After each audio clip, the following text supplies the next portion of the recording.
우리 가슴에 손을 얹고 또 저를 따라서 한번 고백해 보겠습니다. 저는 예수님 안에서 행복합니다. 저는 기쁩니다. 저는 평안합니다. 저는 건강합니다. 저는 만사형통합니다. 할렐루야. 입술의 고백처럼 될 줄로 믿습니다. 우리 좌우에 있는 분들과 인사할 때 당신은 정말로 축복받은 사람입니다.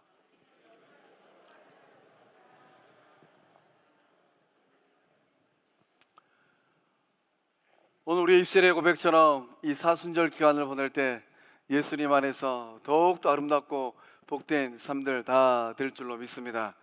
오늘 말씀의 제목이 생명의 빛으로 오신 예수입니다. 이 사순절 기간 동안 예수님께서 무엇하러 오셨는가? 예수님께서 누구를 위하여 이 땅에 오셨고 예수님께서 무엇을 이루기 위하여서 모진 십자가를 지셨는가? 깊이 묵상하고 또 영적으로 깨닫는 은혜의 시간들 다 될 줄로 믿습니다. 요즘 우리 사회를 보면, 세상을 보면 여전히 우리 사회와 이 세상은 어둠 속에 있구나 하는 생각이 듭니다.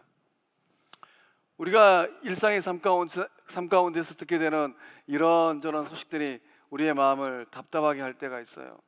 그래서 어둠 가운데 있는 이 세상을 보면, 또 어둠 가운데 있는 우리 개개인의 삶의 모습을 가만히 들여다보면 이 어둠의 터널을 언제쯤 빠져나가서 환한 밝음의 시간들을 대면할 수 있을까 하는 생각이 들기도 합니다. 오늘 본문의 말씀, 5절의 말씀 보면 빛이 어두움에 비추되 어두움이 깨닫지 못하더라 라고 기록되어 있습니다. 빛과 어둠은 우리의 삶에 늘 공존합니다.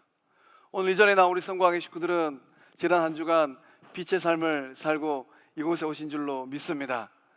혹 어둠의 시간을 보내고 있는 분들이 있다면 생명의 주 되신 예수님 만남으로 말미암아 어둠 가운데 생명의 빛을, 더욱더 환한 영광의 빛을 맞이하게 될 줄로 믿습니다. 세상은 왜 여전히 어둠 가운데 있을까요? 세상은 여전히 도덕적인 어둠 가운데 놓여 있습니다. 우리 삶의 자리에 일어나고 있는 이 구미 여화 사건, 또 이제 이 한국 토지주택공사, 이런 일들을 보면은 이 사회와 이 세상이 여전히 도덕적인 어둠 가운데 놓여 있구나 하는 생각이 절로 듭니다. 또한 우리가 살고 있는 이 세상은 이성적인 어두움 가운데 매여 있는 것 같습니다. 비합리적인 이 사고방식으로 사람들이 이런저런 상황 가운데 택하지 말아야 할 것들을 택하고 따라가는 사람들을 많이 보게 됩니다. 여전히 우리의 삶의 자리에는 거짓 뉴스들이 판을 치고 있어요. 배운 사람도 못 배운 사람도 이런 거짓 뉴스에 현혹되어서 이리저리 따라다니는 많은 사람들을 보게 됩니다. 또한 이 사회는 영적인 어두움이 있습니다. 이단과 사이비의 이 세력들이 더욱더 드세지는 것 같아요. 세상이 이렇게 어두운 이유는 무엇입니까? 말씀의 기록처럼 어둠 가운데 있는 많은 영혼들이 생명의 빛을 깨닫지 못하기 때문입니다. 깨닫기만 한다면은, 깨달으면 어둠에서 나와서 빛의 삶을 다 살게 될 줄로 믿습니다. 우리 옆에 있는 분들에게 한번 물어봅시다. 장로님, 집사님, 권사님은 깨달았습니까?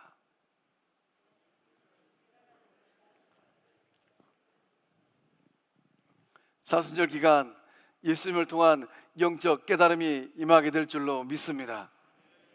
예수님은 무엇을 이루기 위하여 이 땅에 오셨을까요? 예수님은 하늘 보좌를 버리시고 성부 하나님 곁을 떠나서 인간의 몸을 입고 이 땅에 오신 이유가 무엇이겠습니까? 우리 4절의 말씀 함께 읽어보겠습니다. 그 안에 생명이 있었으니 이 생명은 사람들의 빛이라. 아멘. 예수님 이 땅 가운데 오신 이유는 어둠 가운데에는 많은 영혼들에게 생명의 빛을 비추기 위함입니다. 참된 생명은 어디 있을까요? 참된 생명은 우리가 살고 있는 이 세상에는 없습니다. 참된 생명은 우리의 일상의 삶이 이루어지고 있는 일터에도 없어요. 그렇다면 이 참된 생명은 어디에 있을까요? 참된 생명은 생명의 빛 대신 예수님 안에 있는 줄로 믿습니다. 그렇기 때문에 이 생명은 감추어져 있어요. 예수님 안에 있기 때문에 인간적인 노력이나 또 능력으로 그 빛을 찾아낼 수가 없습니다. 그 말씀을 보면 13절 말씀에 이는 혈통이나 육정이나 사람의 뜻으로 나지 아니한다. 어떤 인간적인 노력과 방편을 동원한다 할지라도 이 생명의 빛을 찾아낼 수가 없습니다. 오늘날도 많은 사람들은 깨달음을 얻기 위해서 고행을 하고 산속으로 들어갑니다. 아무리 고행을 하고 산속에 들어가서 돌을 닦는다 할지라도 이 생명의 빛을 찾을 수가 없어요. 깨달을 수가 없습니다. 오직 유일한 생명의 빛은 하나님 보좌에서 우리들 곁으로 오신 예수님 안에 있는 줄로 믿습니다. 본 말씀에 기록된 이 생명은 무엇을 뜻합니까? 예수님의 말씀, 그 안에 생명이 있었으니 이 생명은 영생을 의미합니다. 예수님 안에 있는 이 생명은 이 땅을 살아가고 있는 모든 존재들이 그토록 소망하는 영원한 생명이에요. 유한한 인간 존재가 이 땅을 살아가면서 소망하는 것이 있다면 무엇일까요? 인생길을 걸어가면서 때를 따라서 그 마음의 소원함들이 다 다릅니다. 20대 때는 참 마음씨도 착하고 또 아름답고 씩씩한 이 파트너를 만나고 싶은 마음이 있습니다. 30대 결혼하고 나서는 또 사회적으로도 많은 것들을 누리고 싶습니다. 40대가 되면 더욱더 많은 것을 얻고 싶습니다. 50대가 되면 이제 좀 누리고 얻고 난 후에는 세상적인 명예와 권력을 누리고 싶어요. 60대가 되면 세상 사람들이 내 이름 좀 알아주지 아니하나, 이런 인생길을 누구나 다 소망하며 걸어갑니다. 그러나 인생이 어느덧 70이 지나고 80이 들어서서 내 인생이 끝날 때쯤 되면 남녀노소를 불문하고 저마다 소원하는 삶이 있다면 그것이 무엇일까요? 죽음 앞에 직면한 많은 사람들이 소망하는 것은 죽음을 넘어선 영생의 삶입니다. 그러나 이 땅 가운데 호흡하고 있는 많은 사람들이 영생의 삶을 소망한다 할지라도 인간적인 노력으로는 그 영생의 삶을 얻을 수가 없어요. 왜 그렇습니까? 이 영생의 삶은 죽음을 극복해야지만이 영생의 첫 발을 내디딜 수 있는데, 인간 존재 가운데 이 죽음을 극복한 존재는 어느 누구도 없습니다. 이곳에 있는 저를 비롯한 우리 모든 성광의 식구들도 예외는 아니에요. 시간이 조금만 지나고 나면 우리들 또한 이 땅을 떠나가야 될 존재들입니다. 아무리 용을 쓴다 할지라도 이 죽음은 극복해낼 수가 없어요. 또 문제는 무엇입니까? 세상에는 많은 사람들이 영원한 삶, 영생의 은혜를 누리길 원하지만은 이 영생의 길이 어디 있는지 알지를 못해요. 마태복음 19장의 말씀을 보면 부자 청년이 등장을 합니다.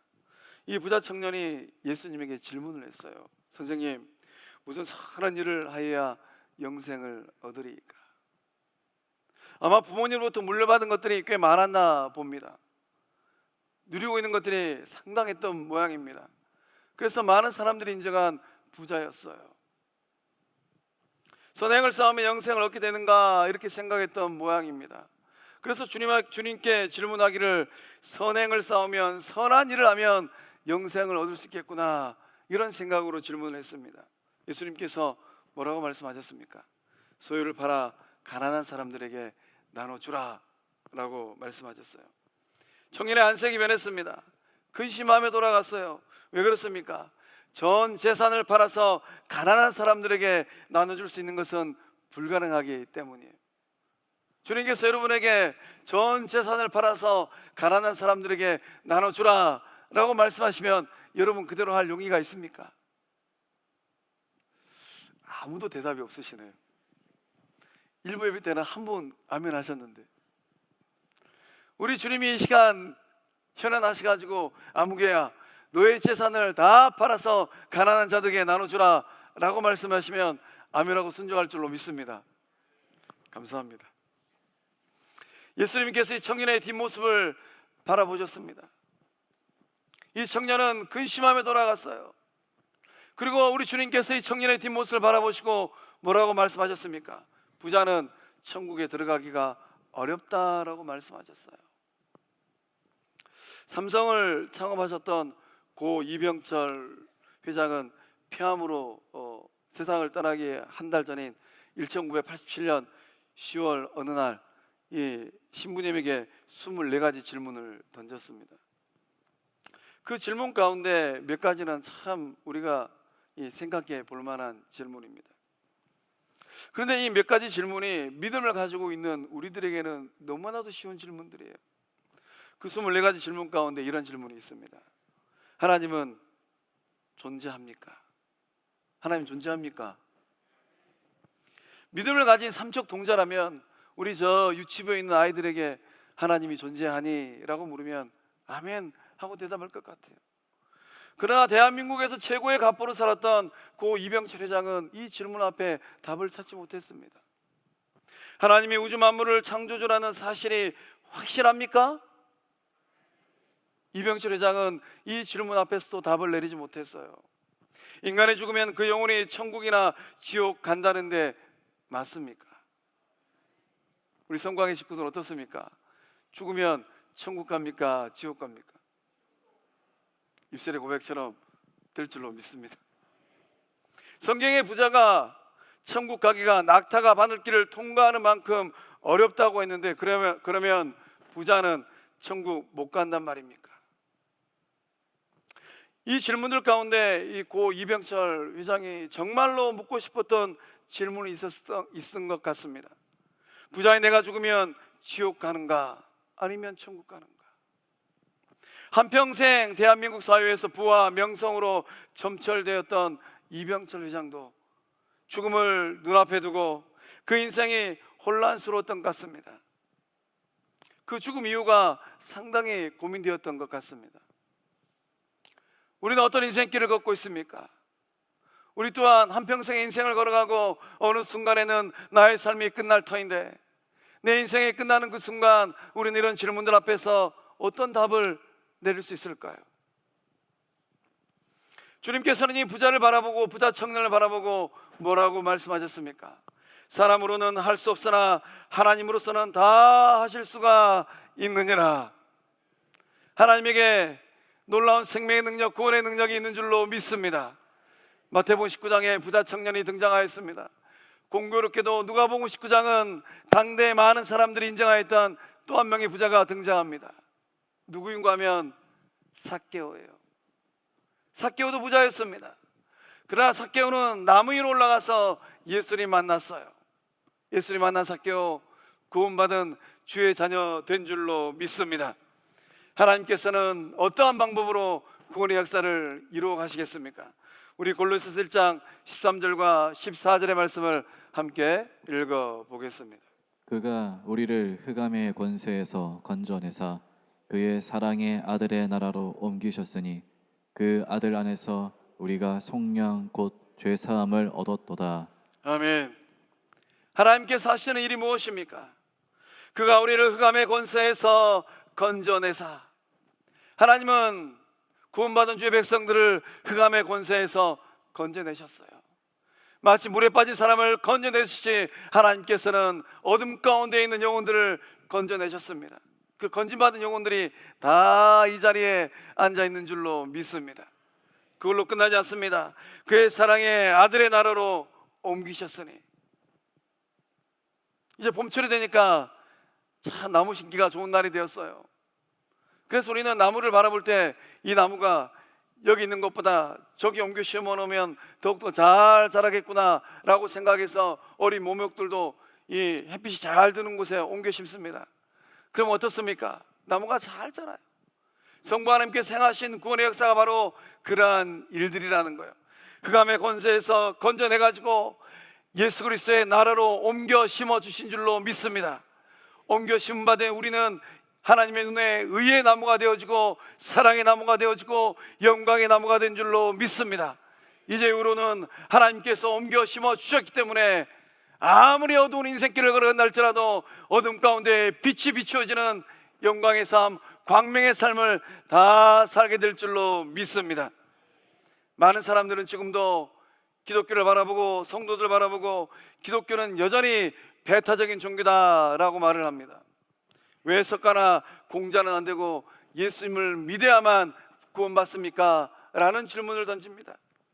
이런 질문들을 곰곰이 곱씹어보면 기독교는 굉장히 독선적인 종교인 것 같아요. 꽉 막혀있는 것처럼 보입니다. 그러나 세상 사람들이 뭐라고 투덜거린다 할지라도 명확하고 분명한 것은 무엇입니까? 우리가 이 사순절에 반드시 확신하고 또 확신하게 될 것은 무엇입니까? 생명의 길은 오직 예수 안에 있는 줄로 믿습니다.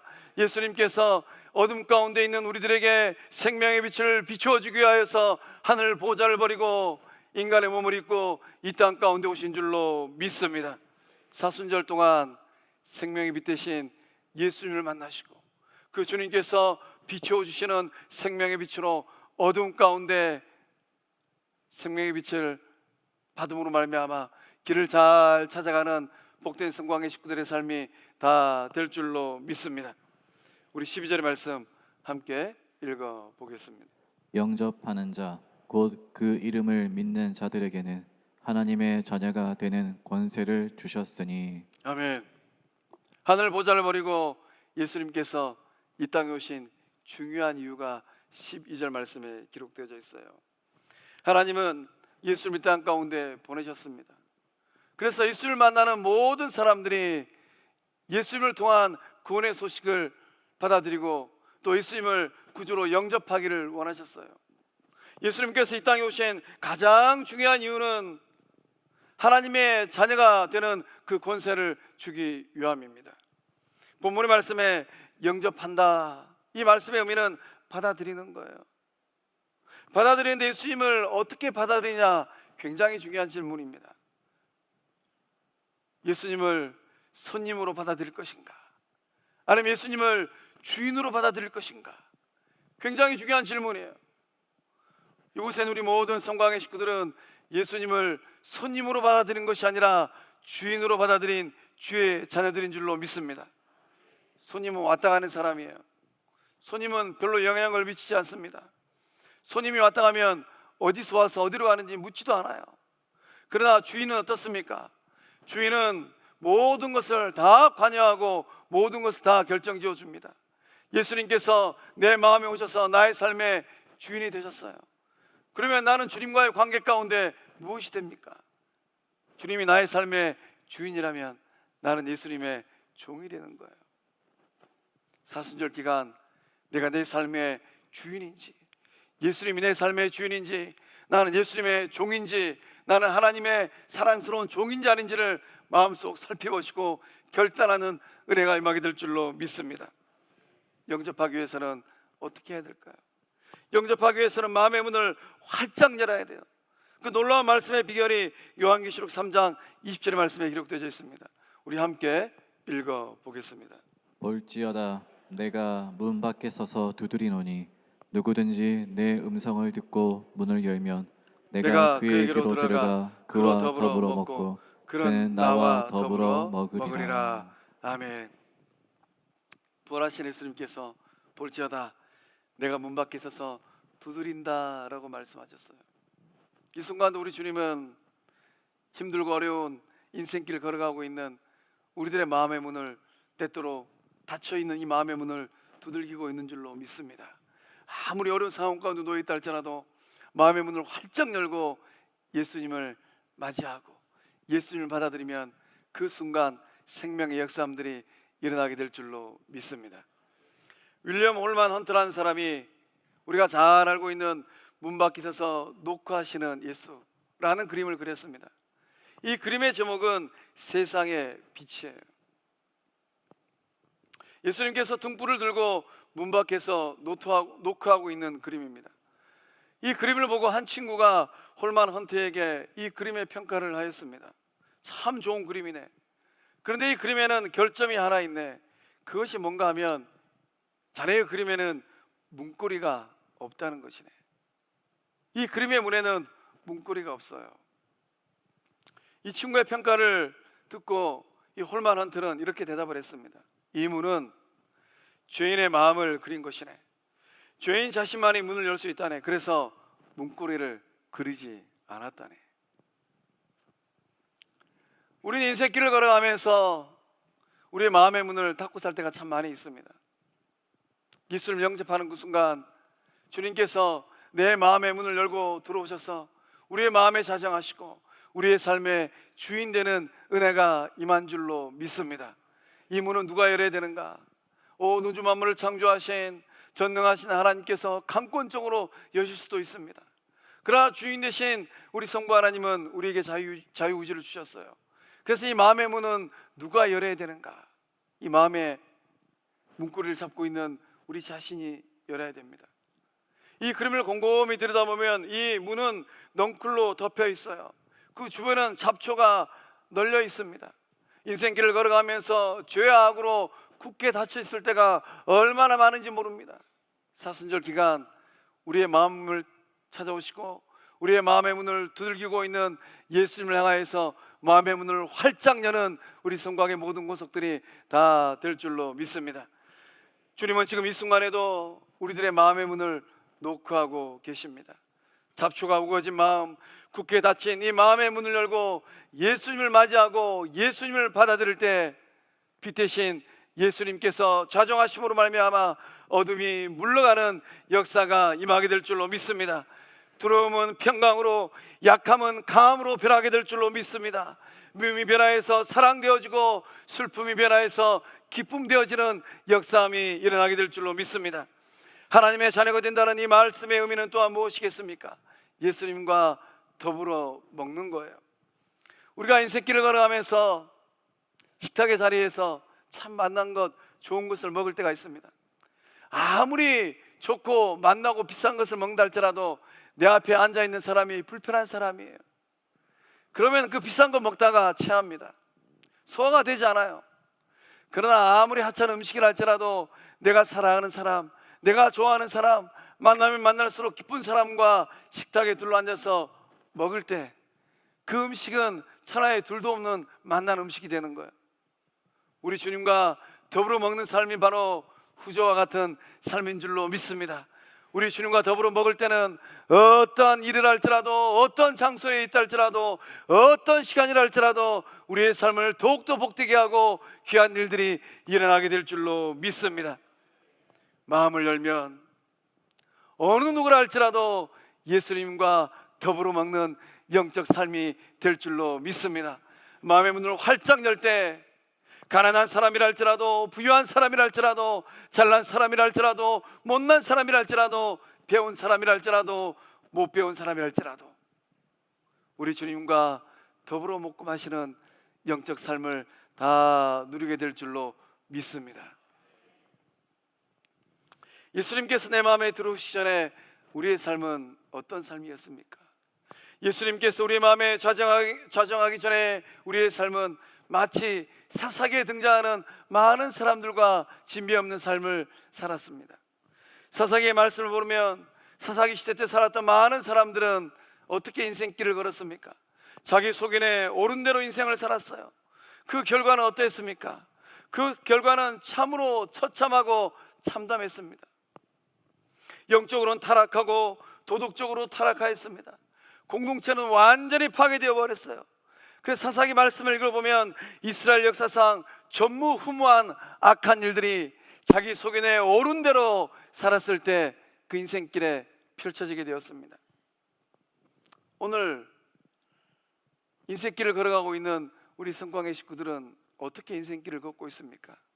자기 소견에 옳은 대로 인생길을 걷는 것이 아니라 생명의 빛 대신 주님의 말씀을 붙들고 주의 인도하심을 따라 살아가는 복된 삶들 다 된 줄로 믿습니다.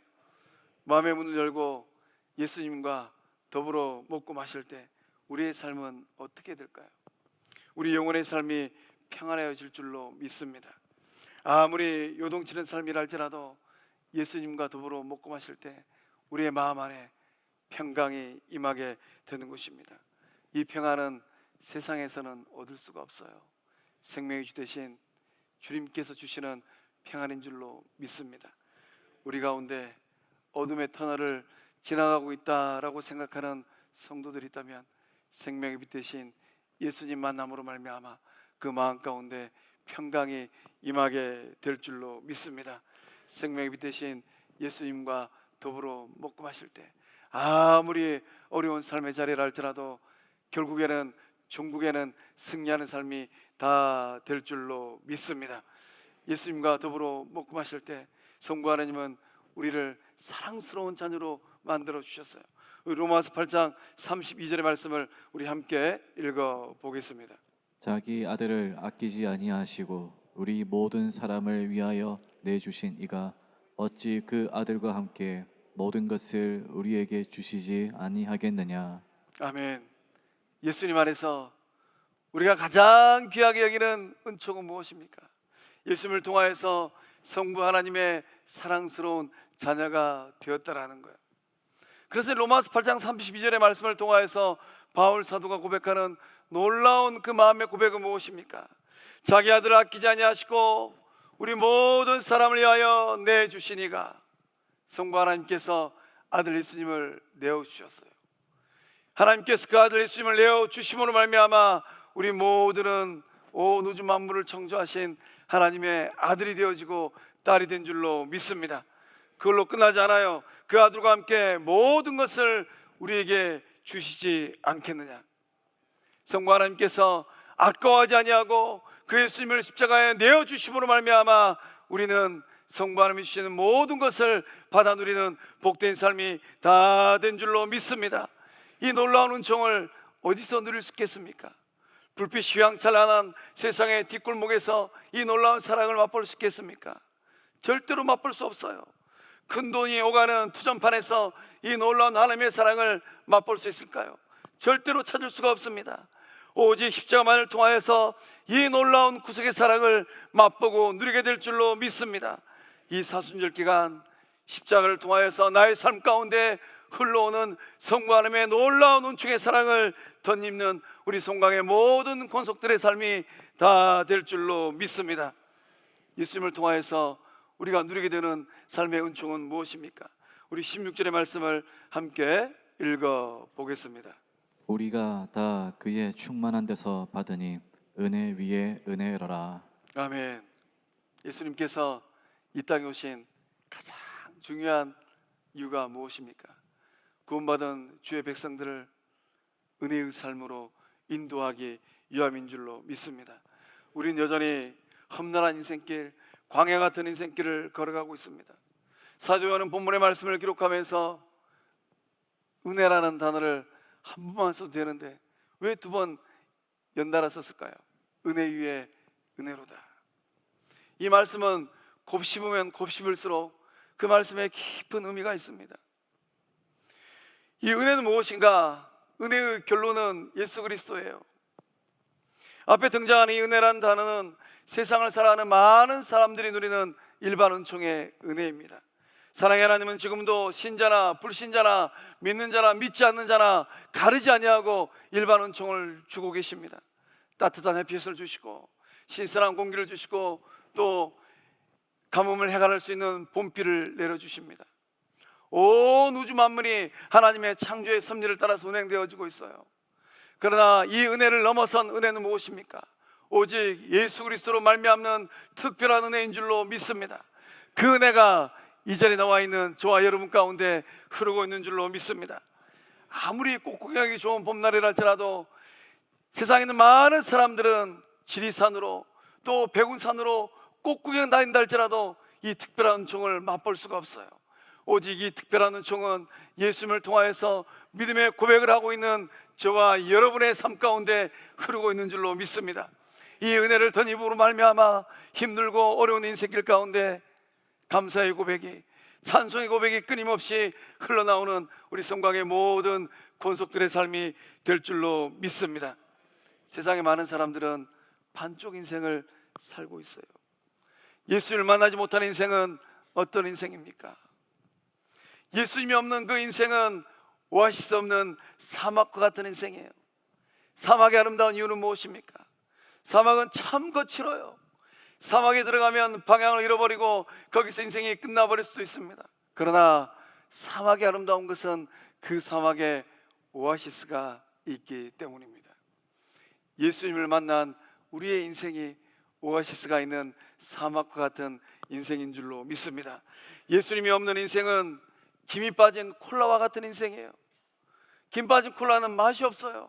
그래서 김 빠진 콜라는 한 입 맛보고 맛이 없어서 그저 버려버리게 됩니다. 예수님을 만남으로 말미암아 우리의 삶에 더욱더 놀라운 생명의 은총이 임하고 있는 줄로 믿습니다. 예수님이 없는 인생은 고무줄 없는 팬티와 같아요. 고무줄 없는 팬티는 어떻습니까? 사용할 수가 없어요. 줄줄 흘러내려버립니다. 고무줄이 있어야지만이 이 팬티는 이 속옷의 기능을 잘 감당하게 되는 거예요. 예수님을 만남으로 말미암아 그 인생길이 참으로 아름답고 복된 삶들 다 될 줄로 믿습니다. 막대한 불을 이뤘음에도 불구하고 예수님이었기 때문에 그 마음이 공허한 가운데 안절부절 못하는 사람들이 얼마나 많이 있습니까? 부자 청년은 그 인생이 안절부절 못하는 공허감으로 채워진 인생이었습니다. 그러나 예수를 만난 동시대의 부자 삭개오는 예수님 만남으로 말미암아 그 삶이 꽉 차진 인생이었어요. 하나님이 주시는 그 놀라운 은총을 통하여서 가난한 많은 사람들을 먹인 의의 도구로 쓰임받은 삶이 되었습니다. 우리 성곽에 있는 모든 권속들의 삶도 그 자녀들의 삶도 삭개오와 같이 예수님 만남으로 말미암아 많은 영혼들을 복되게 하는 귀한 삶이 다 될 줄로 믿습니다. 은혜 위에 은혜의 삶은 어떤 삶입니까? 은혜의 삶은 흘러넘치는 삶이요 끊임없이 베풀어주는 삶이 될 줄로 믿습니다. 은혜의 삶은 계속 이어져가는 삶이에요. 예수님 안에서 기적과 같은 일들이 연달아 계속 일어나는 것입니다. 갈수록 좋아지는 인생이 된다는 거예요. 한번 예수님 만나고 그걸로 딱 끝나는 인생이 아닙니다. 은혜가 하나만 있어도 얼마나 좋은지 몰라요. 그러나 이 은혜가 두 개 있습니다. 더불어 좋다는 거예요. 예수님 안에서 우리가 경험하게 되는 많은 인생의 삶이 주님 안에서 부족한 삶이 아니라 넉넉한 삶, 풍족한 삶이 다 될 줄로 믿습니다. 바울은 빌립보 4장 19절의 말씀을 통하여서 이렇게 고백을 합니다. 우리 함께 읽어보겠습니다. 나의 하나님이 그리스도 예수 안에서 영광 가운데 그 풍성한 대로 너희 모든 쓸 것을 채우시리라. 아멘. 은혜 위에 은혜의 삶을 살게 될 때 쪼들리지 않게 된다는 것입니다. 때때로 우리가 경제적으로 힘들 수도 있고 쪼들릴 수도 있습니다. 그러나 제가 목기를 하면서 많은 사람들을 대면할 때 야, 저분은 많은 것을 가지고 있음에도 마음이 참 쪼들려 있구나. 야, 이분은 참 가진 게 없음에도 불구하고 마음이 참 넓고 풍요롭구나. 오늘 본문의 말씀 14절의 말씀에도 보면 은혜와 진리가 충만하도다. 은혜의 삶은 쪼들리는 삶이 아니라 충만한 삶이 될 줄로 믿습니다. 충만한 삶은 어떤 삶입니까? 흘러넘치는 삶이에요. 감사가 흘러넘치고 기도가 흘러넘치고 섬김이 흘러넘치고 사랑이 흘러넘치는 삶이 바로 은혜 위에 은혜의 삶이 된 줄로 믿습니다. 사순절입니다. 이 땅에 생명의 구주로 오신 예수님 안에서 충만한 삶이 다 될 줄로 믿습니다. 은혜의 삶은 은혜 대신에 다른 은혜를 누리는 삶이 된다는 거예요. 창조자 하나님이 인류 역사 가운데 성경을 읽어보면 이스라엘의 구원의 역사 가운데 있었던 모세도 하나님을 보기를 원했어요. 그래서 하나님께 물었습니다. 하나님, 좀 보고 싶습니다. 그러나 창조자 하나님, 역사의 주권자 되신 하나님이 모세에게 뭐라고 말씀했습니까? 네가 나를 보는 순간 너는 죽으리라. 그래서 모세는 기껏해야 바위 틈바위에서 하나님 등짝밖에 못 봤어요. 그러나 은혜 위에 그 은혜가 임할 때 우리는 창조주 하나님 대신에 있던 것인 예수님을 통하여서 성부 하나님을 만나게 될 줄로 믿습니다. 구원받은 모든 주의 백성들은 예수님을 통하여서 하나님을 보게 되는 거예요. 우리의 말 가운데 어머니가 돌아가시면 어머니 보고 싶을 때가 있어요. 그러면 어떻게 합니까? 어머니 보고 싶으면 어머니 대신에 이모를 본다라는 말이 있어요. 예수님을 통하여서 이 세상 그 무엇보다 나를 사랑하시는 성부 하나님을 만나게 되어지고 성부 하나님을 알게 되어지는 깨달음의 은혜가 임하게 될 줄로 믿습니다. 그래서 성부 하나님이 하나님 자신 대신에 예수님을 인간의 몸을 입혀서 이 땅 가운데 보내신 줄로 믿습니다. 18절의 말씀 보면 본래 하나님을 본 사람이 없으되 아버지 품속에 있는 독생하신 하나님이 나타내셨느니라. 사랑하는 성곽의 성도 여러분, 사순절 어떻게 보내고 있습니까? 예수님을 통하여서 영적 깨달음의 시간 될 줄로 믿습니다. 예수님을 통하여서 세상을 바라보고 예수님을 통하여서 내 자신을 바라보고 예수님을 통하여서 세상 그 무엇보다 나를 사랑하시는 성부 하나님 만나는 은혜의 시간들 다 될 줄로 믿습니다. 기도하시겠습니다. 사랑의 하나님, 세상 그 무엇보다 참 연약하기 짝이 없는 나를 사랑하셔서 독생자 예수님을 인간의 몸을 입고 이 땅 가운데 보내주신 줄로 믿습니다. 예수님께서 이 땅에 오심으로 유한한 생명이 영원한 생명을 소유한 복된 삶 된 줄로 믿습니다. 영생을 소망하며 하루하루 승리하는 우리 성곽의 모든 권속들의 삶이 되게 하여 주시옵소서. 길 대신 주님과 동행하는 삶이 되어질 때 아무리 어려운 인생길에 할지라도, 아무리 어두운 터널을 지나간다 할지라도 그것 가운데서 지혜를 다해 주시고 명철을 다해 주시는 예수님의 지혜를 덧입게 될 줄로 믿습니다. 예수님을 손님이 아닌 주인으로 모시고 살아가는 복된 삶이 되게 하여 주시옵소서. 주권자 되시는 예수님 말씀에 철저히 순종하며 나아갈 때 떨어진 삶이 올라가는 삶이 되어지게 하여 주시고, 묶인 삶이 풀려진 삶이 되게 하여 주시옵소서. 답답한 삶이 뻥 뚫린 삶 되게 하여 주시옵소서. 좋으신 아버지 하나님, 이 땅 가운데 주님께서 많은 사람들 가운데 우리 성곽의 모든 권속들을 사랑하여 주셔서 구원받은 자녀의 삶으로 삼아 주신 줄로 믿습니다. 예수님과 영적 여정을 걸어갈 때 더불어 먹고 마시는 귀한 삶들 다 되게 하여 주시옵소서. 힘들고 어려울 때, 세상에서 안식을 찾지 못할 때 우리를 위로하여 주시는 예수님 만나는 복된 인생 여정들 다 되게 하여 주시옵소서. 지금도 우리의 마음을 놓고 하시고 두들겨 계시는 예수님을 마음의 문을 활짝 열고 받아들임으로 말미암아 이 사순절 기간 세상에서 가장 기쁜 삶, 세상에서 가장 복된 삶을 살아내는 우리 성곽의 모든 권속들 다 되게 하여 주시옵소서. 역사하심을 믿사옵고 생명의 주권자 되시는 예수님의 이름으로 감사하며 축복하고 기도하옵나이다. 아멘.